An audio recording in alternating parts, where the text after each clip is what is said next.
Capítulo 21. Observación de sí mismo. La autoobservación íntima de sí mismo es un medio práctico para lograr una transformación radical. Conocer y observar son diferentes. Muchos confunden la observación de sí con el conocer. Se conoce que estamos sentados en una silla, en una sala, mas eso no significa que estemos observando la silla. Conocemos que en un instante dado nos encontramos en un estado negativo, tal vez con algún problema o preocupados por este o aquel asunto, o en estado de desasosiego o incertidumbre, etc.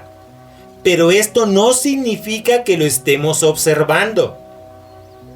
¿Siente usted antipatía por alguien? ¿Le cae mal cierta persona? ¿Por qué? Usted dirá que conoce a esa persona. Por favor, obsérvela.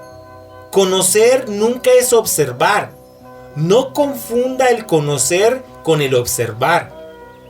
La observación de sí, que es un 100% activa, es un medio de cambio de sí, mientras el conocer, que es pasivo, no lo es.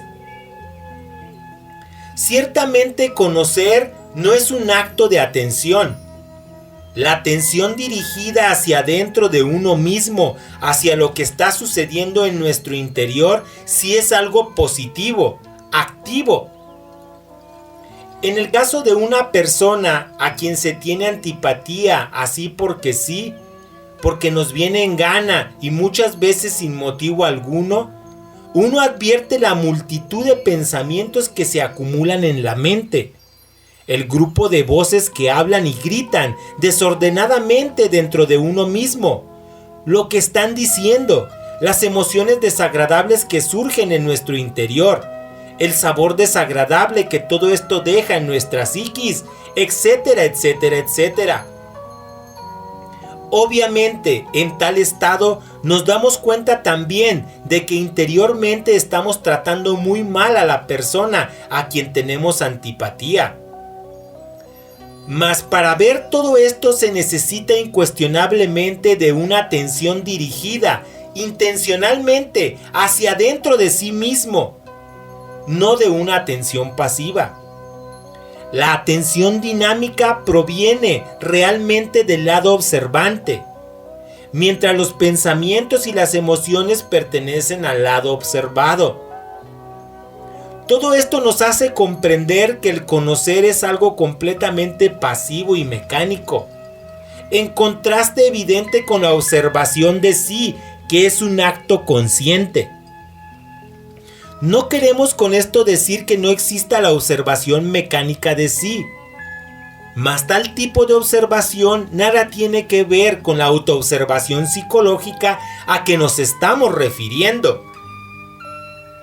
Pensar y observar resultan también muy diferentes.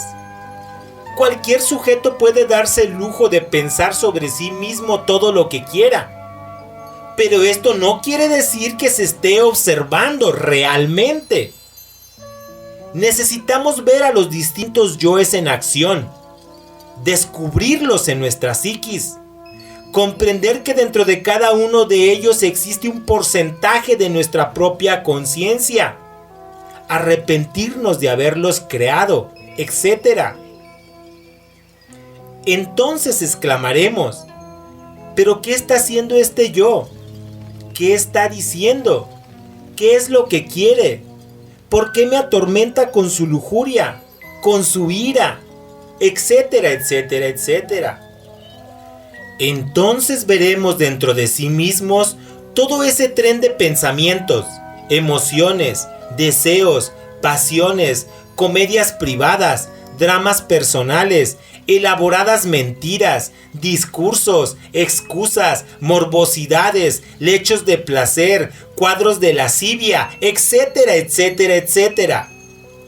Muchas veces, antes de dormirnos, en el preciso instante de transición entre vigilia y sueño, Sentimos dentro de nuestra propia mente distintas voces que hablan entre sí.